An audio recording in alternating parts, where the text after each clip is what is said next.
Hey everybody, welcome to day 17 of our Fall Back to Feeling Good 31-day challenge.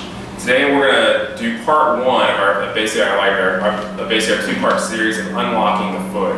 And all that means is we're going to help you be able to load through your feet a little better every time you take a step. If you're an athlete, if you're playing basketball, every time you're cutting on the court, being able to have your body be able to load so it can explode better.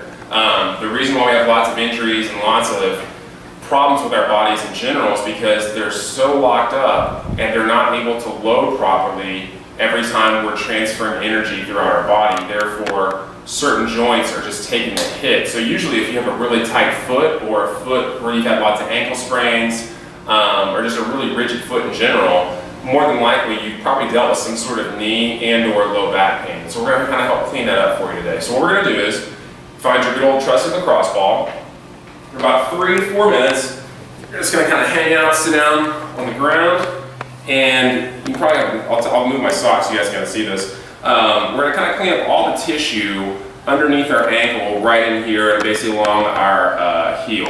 So what we're going to do is we're going to take the lacrosse ball, we're just going to kind of twist it like this and really kind of make the skin a lot more smooth. You can see right there, my skin's a lot more smooth right there because I've been doing this for a while. But we're going to take it right here, twist, and kind of flex and extend the foot a little bit.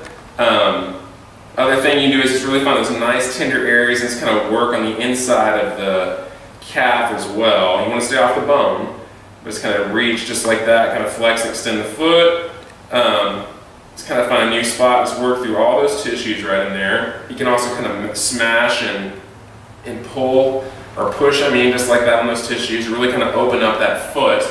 The second part of that is that we want to unlock what's known as your subtalar joint, which is basically inside where your heel's at, and that is kind of like the key that turns on your body. So basically, just we have a key that turns on our car and basically activates our engine. Same principle applies right here for our foot. So if this sucker is tight and rigid and doesn't work right, the rest of your body is not going to function well. So what we're going to do is we're going to still use the lacrosse ball, but this doesn't really feel that great against your skin doing this particular exercise, so to basically make it feel better, just take like a little dish towel or washcloth and place it right underneath the ankle bone. So your ankle bone's right there, we're going to put it right underneath there, kind of block it, and all we're going to do is we're going to hold our midfoot right here and we're just going to push down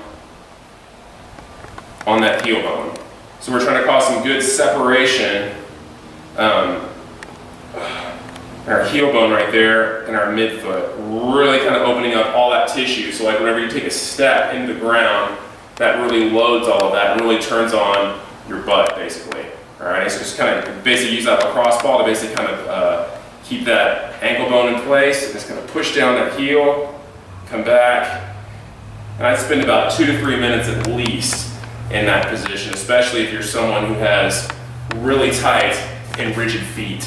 That'll be huge for you. So those are basically the 2 challenges today. I'd probably do it while you're watching football or something else, kind of get your mind off of, doesn't really feel that great through your foot. Afterwards, you should know some significant difference in just how you walk and even squat or lunge. You should notice you can get down and do things a lot easier after doing that. So you guys enjoyed today's challenge, and we'll see you for part 2 of our foot series tomorrow.